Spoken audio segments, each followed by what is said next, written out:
I actually owe an apology because I think I have recorded about the last 3 or 4 weeks of lessons, and I don't think I've uploaded any of them. I don't know that I felt that they were all that good, but I guess that's sort of beside the point. Today, we're going to look at a lesson. It's a reasonably simple lesson. But I think it's a very practical lesson. I think it's a very timely lesson to what we're looking at here. I trust that you can find a great deal of value in this lesson. And I also trust that you will be able to practically use elements of this lesson today. Probably sooner than what you want to. But today we are going to be talking about conflict.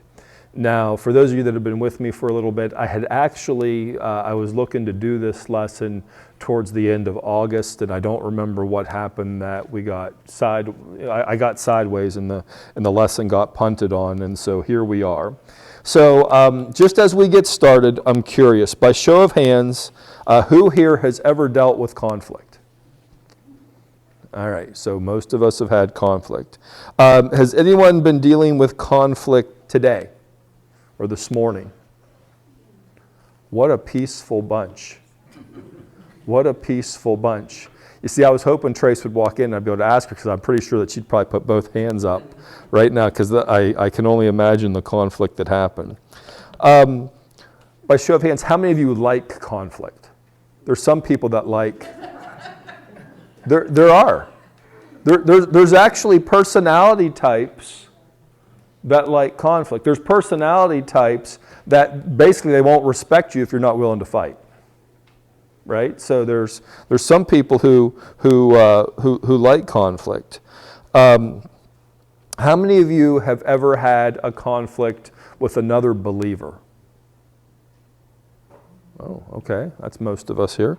How many of you have had a conflict with another believer that goes to your same church? Like sometimes you have conflicts with believers, but it's like in the workplace. But how about conflicts with believers in the same church? Ooh, there's a lot of us here.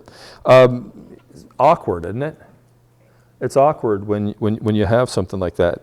And I'm just curious, when you go through conflict, how does that make you feel? And how do you typically respond to it? Like there's a lot of people that try to avoid conflict at all costs. Just by show of hands, how many of you would say that all conflict is bad? Oh, you're a sophisticated group. You recognize, and that was one of the key points here this morning. There is some conflict that's absolutely good. And I want to make sure, because sometimes when you're in the heat of it, you get sideways and you don't know how to you don't know how to process that. So this morning I wanted to start off by saying that conflict doesn't have to be a bad or a negative thing. It can actually be a very constructive thing. It can be an important tool for us to be able to leverage, because conflict is a part of life. Right? Everybody has had conflict. There are only like 2 people admitted to having conflict this morning. I think we need to have another lesson perhaps on honesty coming up. Maybe we'll add that to the list of what we're going to be looking at. But we all have conflicts with people. The real question is, how do you handle it? How do you handle that conflict? Will we take that conflict and will we use it to tear people up or tear people down or tear the church up or tear the church down? Right? There's things, because not all conflict is equal. There's different types of conflict, and I want to start out and I want to give you 2 broad buckets of conflict to consider this morning. The first area that I would give you is what I'm going to call absolute conflict.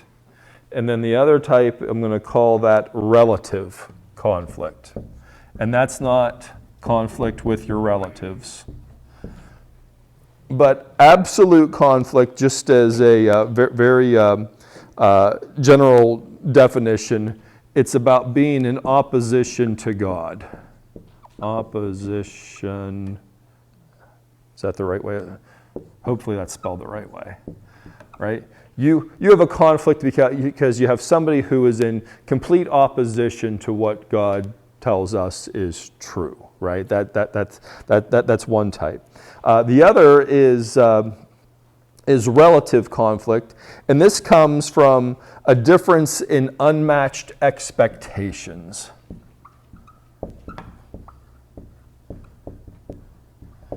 Now, a couple of weeks ago, I did an accelerated version of a couple of types of some of the laws of creation, for those of you that were here. And we looked at two laws. We looked at three laws that day, but two of the laws that we looked at, I said these are laws that people often misuse, right? They get confused about them.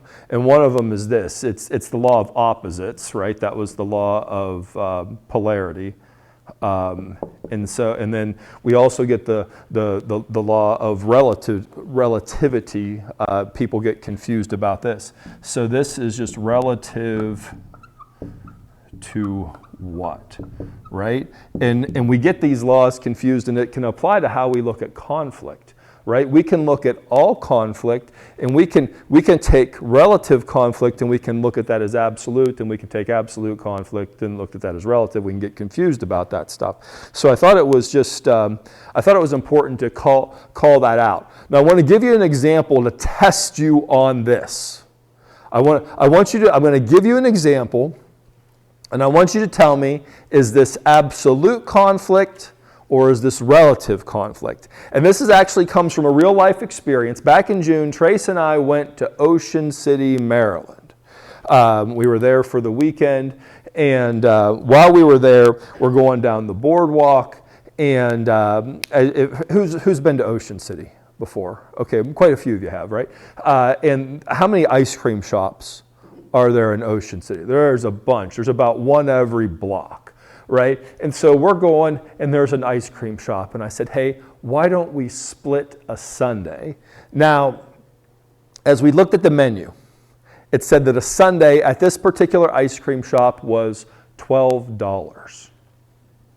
And I thought, well, that must be a pretty good size sundae for $12. And we go up there, and they said you can order two different types of ice cream in the sundae. And I said, well, I'm sure I just took vanilla. She probably took some more exotic, like cookies and cream, like, you know, she's a little more adventurous. For those of you that didn't know, she used to be the dairy princess, so she is an expert on most things ice cream. And so she got this different thing. And I'm going to tell you that, and there are all sorts of people in there. There's all, you know, we had to wait, so we placed the order, and now we're waiting, and we see other people getting their orders. And I just sort of thought, I wonder what they ordered. And there's people, and finally we get called, and I'm going to tell you that we were served this bowl, and it probably wasn't much bigger than the size of your cell phone, with these two. How many of you are s'mores folks? S'mores lovers? Like you get like a marshmallow-sized scoop of ice cream. There was a conflict. There was a conflict. And my question to you this morning, is that an absolute conflict, or is it a relative conflict? I wish it was an absolute conflict. Like, you know, I wish I had a holy ground to stand on to say, "Thou shalt scoop generously," right? You know, that was not how it played out. But yeah, I thought for $12 I must be getting close to a quart or something. No, I about 2 bites and it was gone. I was very disappointed with that. But I use that as an example just to show how, you know, what are things we can have conflict over. We can have conflict over things like ice cream. Like, what are some of the ridiculous things you found yourself in conflict over through the years? Right? There's all sorts of things. But again, conflict can be good and conflict can be necessary. And conflict can propel us forward if we handle it the right way. If we handle conflict the right way. Now, sadly, most people do not handle conflict the right way. Most people live with a negative view of conflict, and they find themselves stuck in a place where they do not want to be. And we've talked about that before. We've talked about being stuck in these places where we don't want to be, and we call that our comfort zone, right? We looked at that many months ago in a lesson we called The Myth of Risk. But today, I want you to be encouraged because conflict is nothing new. Conflict has been around forever. And I wanted to use an example from the early church on some conflict that they had. And so, if you would, you go ahead and turn to the book of Acts chapter 15. That's where we're going to get started this morning. But believe it or not, at one point there was a conflict between a couple of what I would say titans in our faith. There was a conflict between Peter and a conflict between Paul. And these two guys, they were at odds. So if you'll turn with me to Acts chapter 15, we're going to read verses 1 through 5, I think, to start with. And this is just to set the table of what was going on. So Acts chapter 15, starting at verse 1, it said, "Certain people came down from Judea to Antioch and were teaching the believers, 'Unless you are circumcised according to the customs taught by Moses, you cannot be saved.' This brought Paul and Barnabas into sharp dispute and debate with them.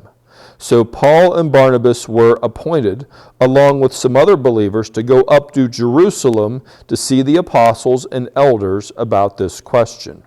The church sent them on their way, and they traveled through Phoenicia and Samaria, and they told how the Gentiles had been converted. This news made all the believers very glad. When they came to Jerusalem, they were welcomed by the church and the apostles and elders, to whom they reported everything God had done through them. Then some of the believers who belonged to the party of the Pharisees stood up and said, 'The Gentiles must be circumcised and required to keep the law of Moses.'" We're going to pause right there. There was a dispute. There was conflict in the early church on how do people become believers. There were a couple of different camps. The one camp is that you have to follow the law of Moses, or essentially you have to convert to Judaism before you can become a Christian. That was one of the debates in those early days. And this is something that grew and became very, very controversial. It was a big topic in the book of Galatians, because Paul took the good news to Galatia, and then this other group came in and said, "Oh, if you really want to be saved, you got to do it this way first." And it turned into a very big conflict, specifically between Peter and Paul. And so, for those of you that can remember Paul Harvey's rest of the story, we're gonna do a little bit of that this morning. So if you would, turn with me to Galatians chapter 2. Galatians chapter 2, we're going to look at verses 11 through 14.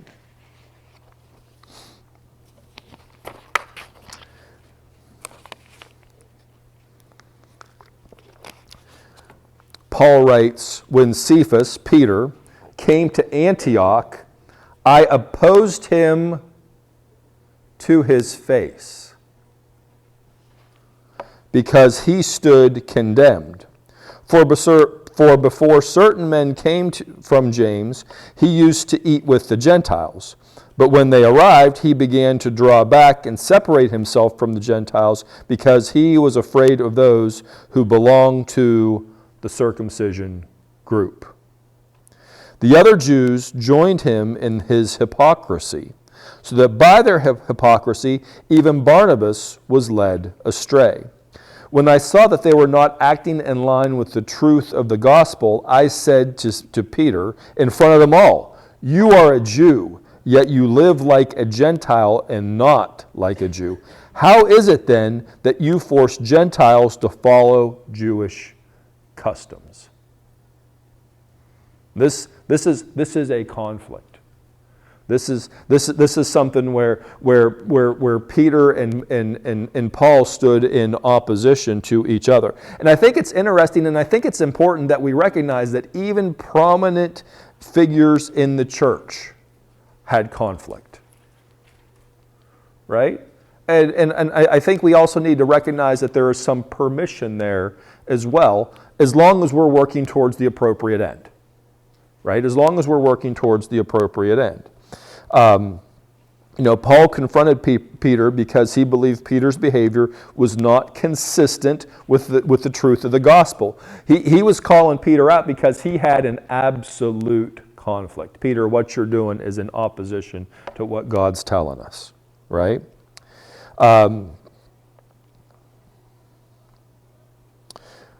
There was a lot of confusion in that day. They were very much in a world that they were trying to figure things out. And I don't know about you, but I live in a world where I'm still trying to figure. Nobody else is going to admit, oh, there's a couple of you. You're trying to figure things out. We're trying to. We were dealt a new hand of cards this week, and that was not the hand that I was expecting to deal. I wasn't expecting to have to play that hand of cards this week, right? So we got to recognize that that's what they were doing. But they had this conflict. They had this resistance that they were working through. And they did. They did work through it. So let's turn back to Acts. We're going to pick up at verse 6. All right? It said, "The apostles and elders met to consider this question. After much discussion, Peter got up and addressed them." Now, I put these in this particular order to help give you that better context, right? There's this group, they're coming down, they're having this debate. Paul and Peter have this conversation, and now Peter is going to stand up and he's going to talk. And I lost my place. Let me find it again. Verse 7. "Peter got up and addressed them. 'Brothers, you know that some time ago God made a choice among you that the Gentiles might hear from my lips the message of the gospel and believe. God, who knows the heart, showed that he accepted them by giving the Holy Spirit to him, just as he did to us. He did not discriminate between us and them, for he purified their hearts by faith. Now then, why do you try to test God by putting on the necks of the Gentiles a yoke that neither we nor our ancestors have been able to bear? No, we believe it is through the grace of our Lord Jesus that we are saved, just as they are." The whole assembly became silent as they listened to Barnabas and Paul, telling about the signs and wonders God had done among the Gentiles through them. When they finished, James spoke up. "Brothers," he said, "listen to me. Simon has described to us how God first intervened to choose a people for his name from the Gentiles. The words of the prophets are in agreement with this, as it is written, 'After this I will return and rebuild David's fallen tent. Its ruins I will rebuild, and I will restore it, that the rest of mankind may seek the Lord, even all the Gentiles who bear my name, says the Lord who does these things.'" Things known from long ago. James continues, "It is my judgment, therefore, that we should not make it difficult for the Gentiles who are turning to God. Instead, we should write to them, telling them to abstain from food polluted by idols, from sexual immorality, from the meat of strangled animals, and from blood. For the law of Moses has been preached in every city from the earliest times and is read in the synagogues on every Sabbath." So they came to this agreement, right? They were able to go through this conflict, and they were able to come to some resolution that honored God, that kept the unity, that was able to put things through. So what I want you to keep in mind is this, is that conflict, even amongst believers, is not new. And so I'm going to make a prediction. You will have conflict with somebody. You may even have conflict from somebody in this room. And it may happen sooner than you think. All right? So just be forewarned about that. Conflict is not new. However, how we address and resolve conflict can make all the difference in whether it will strengthen or weaken the church. And so in this group, you already proved to me by show of hands that you're a more sophisticated group than I this morning. But I want to make sure that I challenge us on our maturity. I want to challenge us on our maturity. That as we face conflict, how will we face it in a mature way to build up the body? That's my invitation to you this morning. So coming back here to absolute and relative conflict. Absolute conflict is when somebody's stance opposes the will of God. And that was what we had. We had a group in the early church who had a stance that opposed the will of God. It's that you have to follow the law of Moses. And part of that was guys had to be circumcised. That was part of it. And and then Peter was behaving a certain way when he was around Gentiles, but if the Jews showed up, he started acting a different way. And those were things that Paul had to address, and he addressed that conflict head on because it was a matter of absolute conflict. It was something that was in opposition to God's intent. Again, Galatians 2:14. I underlined 14 for this just to remind me to come back to it. But it reads, "When I saw that they were not acting in line with the truth of the gospel, I said to Peter in front of them all, 'You are a Jew, yet you live like a Gentile and not like a Jew. How is it then that you force Gentiles to follow Jewish customs?'" The fact of the matter is that there was the law of Moses that no Jew could follow. They were not able to keep it. Every time they turned around, it was a new sacrifice, it was a new sacrifice, it was a new sacrifice. And that was what Jesus came to fulfill and to complete, right? So to say, oh, you do this and you have all these extra things on top of it, that was just going to become more stumbling blocks for new believers. Absolute conflict arises when someone's actions or beliefs contradict God's revealed will in Scripture. And whenever we have these conflicts, it's necessary and we need to address those conflicts with truth and grace the same way that Paul addressed those conflicts with truth and grace. Who's ready to have a conflict with truth and grace? Two hands. All right, we need to be equipped for this. Right? It's one thing to know, it's another thing to know how to do it and what to do, or what to do and how to do it, whatever the right way that should be done. Now, relative.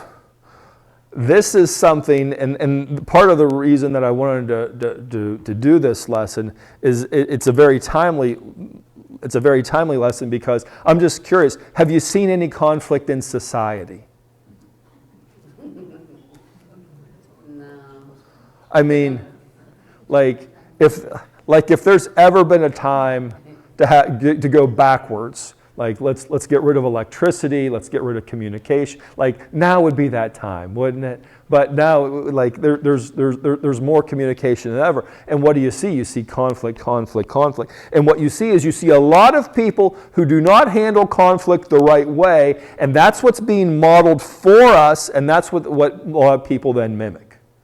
Right, a big part of what I try to emphasize in this class is leadership, right? Because I believe we're all challenged to lead people somewhere. We're challenged to lead people to Christ, and most of us aren't well equipped with that. Most of us didn't get the handbook on how to do that. And so what we do is we just model what we've seen somebody else do. Somebody else did this, somebody else did this. And we'll do that even when we see people not get results that we like. Well, this is the way we've always done it. We need to be more mature than that. We need to advance in that. So, I would tell you this. Relative conflict is very much a difference in opinion. Very much a difference in opinion. Their philosophical difference on non-essential matters. And one of those things that I would suggest to you is how much tax a government should levy. If we went around this room, I would say, how much tax should the government charge? And we would probably have all different numbers. We may say generally that we think we're in agreement, but if we went down and we said the specifics, we would write things down. And you know what? If I talked to people in a different state, they'd probably say something different. What's the sales tax in New York? Is it it's like 7 or 8%? Maybe it's more than that now. There's sales tax is more. There's more in some states. Scott, can you pull your phone out? Just get me. I'm curious about this. Now, obviously I didn't prepare for this. I'm just curious about this. All right. Pennsylvania sales tax is 6%, but it's not. You don't get sales tax on what? Groceries and clothes and some things like that. But if you buy a candy bar, that is taxed, right? There's different things. Is that right? I don't know. Can people come into conflict over that? That should happen, that shouldn't happen. Everybody stare at Scott. Everybody stare at Scott. I think he's got the answer. 4%. 4% is the state sales tax in New York? It's sales and use tax is 4%. Well, it's a metropolitan commuter transportation. Yeah, like in Allegheny County, in Pennsylvania it's 6%, but if you go into Allegheny County it's 7%. Is that right? There you go. Right? There's all the. Is that right? I don't know. People will have different perspectives, right? And they'll come into conflict. They'll say that's not right. And somebody will say you should just leave. That's how we'll handle conflict. How about you leave? You've heard that. You've heard that exchange. What's making you stay here? Right? We've heard that. Conflicts arise over personal preferences. They arise over cultural differences. They arise over interpretations of non-essential issues. And while it's important that we engage in these discussions, they should be handled with grace, they should be handled with humility, and they should be handled with a spirit of unity. If we want to be able to win people to Christ, we're going to have to win people to Christ that have slightly different perspectives than what we do. There's somebody out there that says sales tax on fireworks should be 13%, and there's somebody else that says it should be 10%. Which group of those don't matter to God?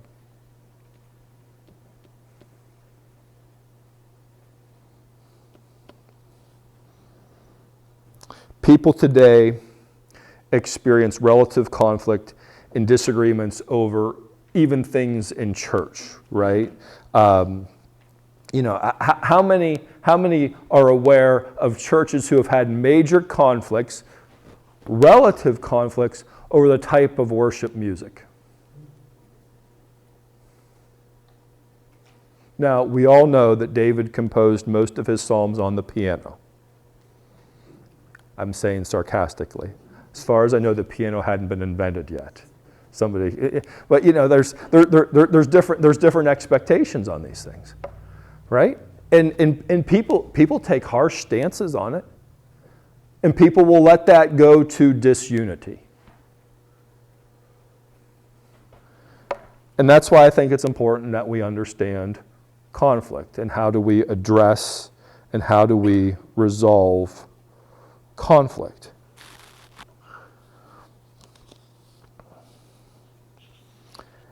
And I also want us to keep in mind that conflict can be healthy if we address it the right way.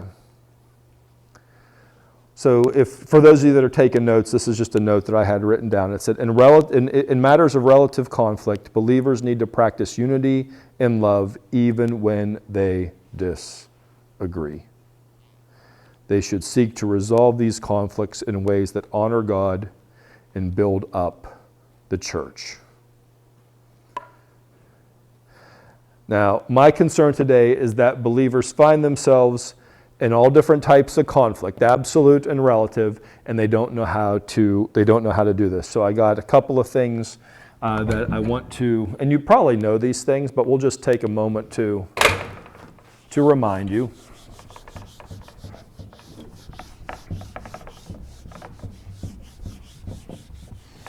We'll take a moment to remind you. And the first thing we do whenever we have conflict, I want to make sure that we focus on honoring God and building the church. Ephesians chapter 4, verses 2 and 3 says, "Be completely humble and gentle. Be patient, bearing with one another in love. Make every effort to keep the unity of the Spirit through the bond of peace." So as a way of framing conflict, you want to frame conflict that the goal is to glorify God and preserve unity. So I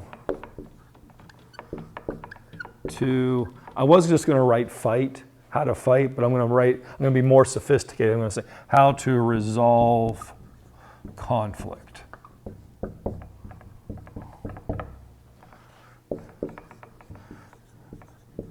The goal, I lost my place here. Glorify God.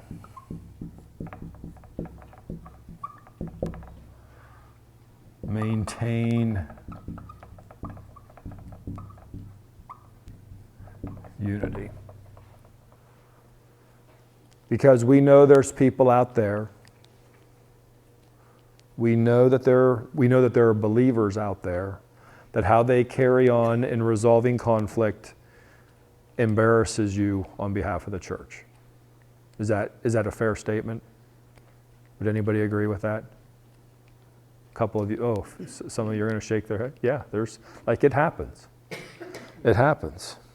So we got to keep our focus right. Now, to resolve conflict, I'm going to give you a little framework here. Number one is to seek understanding. You want to understand the other side of the conflict.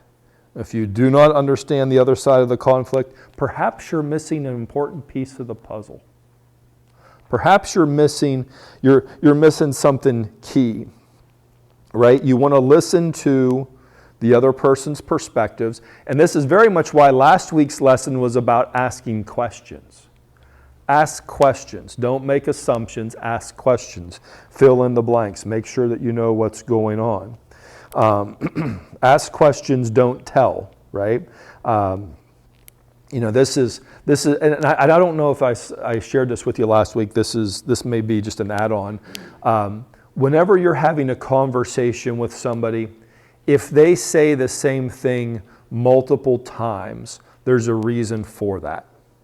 If people say the same thing multiple times, it's because they believe you didn't hear them the first time.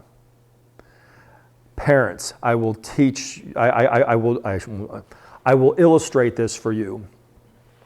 There are times when your kids start to do something wrong and inappropriate that you don't want them to do. Have you ever said, whoa, whoa, whoa, whoa, whoa, whoa, whoa, whoa? Or some variation, stop. Have you ever done something like that? Why did you have to say that multiple times? Because you were concerned your kid didn't hear you the first time. You didn't say it once and then forget about it. No, you hammered. You didn't say clean up your room once. It was clean up your room, clean up your room, clean up your room, clean up your room. Have you not heard me tell you, clean up your... You have to repeat yourself multiple times. Why? Because you're concerned. You're concerned that they didn't hear you the first time. Turn that around.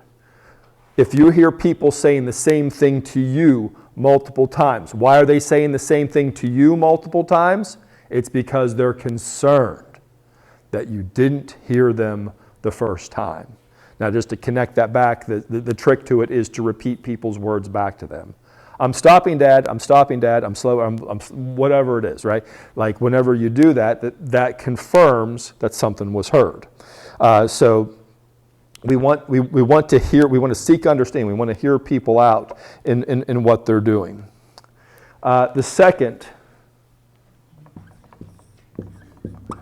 speak truth in love.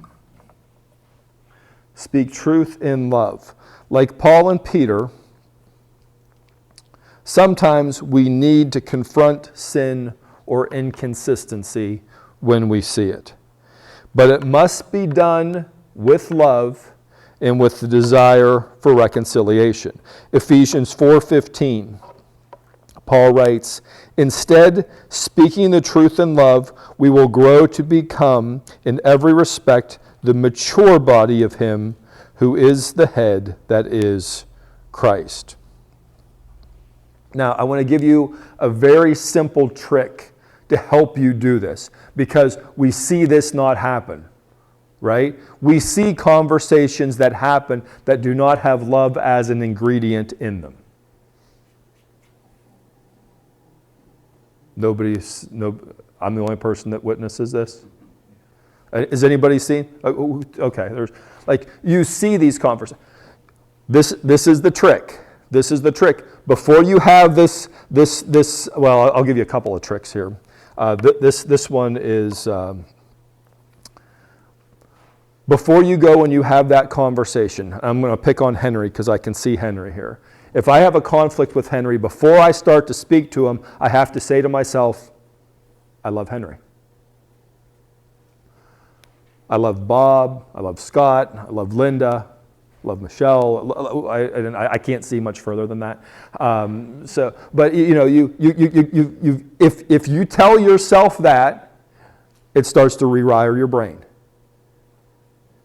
And now you're gonna approach that a little bit differently. Sometimes, you have to say that with your spouse. Sometimes you have to say that with your kids or your in-laws or your parents or your siblings, whatever it is. Sometimes you got to remind yourself, I love this person. I love this person. I struggle with that. I do. You need to be reminded. Now, for those of you that are married, I think I've given this as marriage advice before. If you're going to have conflict, hold hands. Men, this is so you don't get slapped or punched during that conflict. But it absolutely, it brings you together. It changes the chemistry or the barometer and whatever it changes when you hold that hand. And I do that with my kids as well, especially when I'm really angry. Brendan, come over here. Give me your hands. Dad, I don't want to hold your hands. Give me your hands. Brendan, I love Brendan. And then I have to go from there, right? Like it happens. But those are a couple of things that allow us to tune ourselves into love. We're going to have that conflict, right? It allows us to tune ourselves into that. Number 3. Pray for guidance.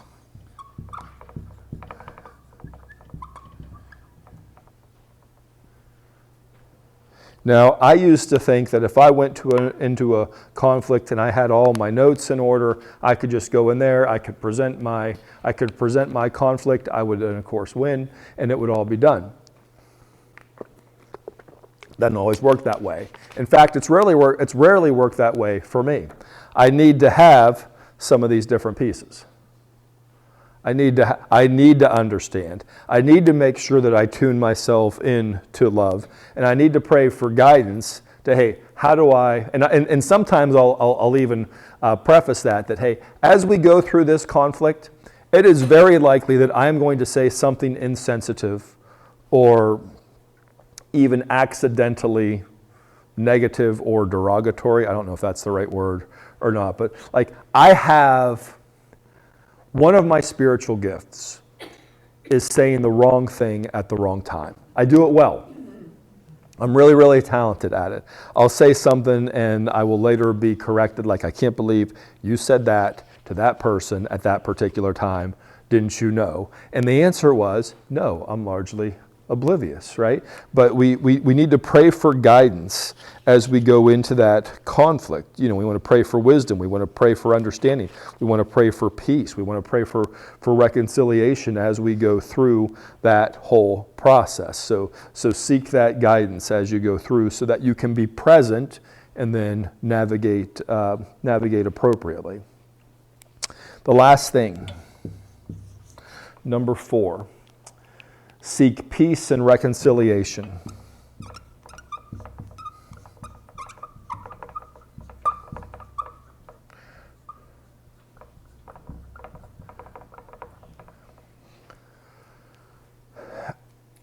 What you want is you want a better way forward. Our ultimate goal should be reconciliation, not winning the argument. Our goal should be figuring out what's the best path forward, not how do we compromise this situation. There's probably a larger lesson on compromise, but I actually had one of my mentors ask me the question, you know, there's so many relationships that are built on compromise. And he said, would you go over a bridge if somebody told you that bridge has been compromised? And I thought, that's a really good question. I don't know that I would do that. I don't know that I would do that. So we want to seek those things, and we want to, and as we go, we want to build peace and unity as we go forward. I'm sure you've heard me ask the question before, and this is a personal question for you, and this is one that I had to recognize that I was on one camp and I was in the wrong camp on it. Is it more important for you to be right, or is it more important for you to get it right? And I'm going to tell you, for a long time, I thought it was more important to be right. I've probably shared with you before, in my days of dealing drugs, I would have people come in who had just had their lives changed. They would come in, they had just been given some news like, hey, you have diabetes, you have whatever, and they come in, their world is completely knocked off balance, and they would present a prescription to me, and then the question that they would often ask is, how long am I going to have to take this? I know what they were wanting. What they were wanting to hear. What they were wanting to hear is, not too long, you know, this is going to go away, because again, their world's all off balance. But me, needing to be right, I would look at this, and as people came to me looking for a glimmer of hope, I would do everything I can to smash that, and I didn't realize what I was doing at the time, but I would say, oh, you'll probably have to take this the rest of your life. Now that may be the truth. That may be the truth. But I did not give them any type of encouragement. If anything, I gave them discouragement, because, oh, now everything. And I can think back, and in my mind's eye, I can see postures change. They came looking for a little bit of hope, and I did not offer that back. And I obviously, not something that I'm proud of. I share that with you for what not to do. When people come to you looking for that encouragement and that optimism, that may be the best medicine that you can offer anybody at that time. Matthew 5:9 says, "Blessed are the peacemakers, for they will be called children of God." Oh, I'm way over time here. Core value timeliness. Let's wrap this up. I want to bring this home for you. You have conflict in your life. I don't know what it is, but I want to encourage you to do this. I want to encourage you to consider what that conflict is, and I want you to evaluate that conflict. Is that conflict absolute, or is that conflict relative? Where does it fall? Where does it fall, right? And then I want to also encourage you to how can you approach those conflicts in a way that honors God and builds up the church.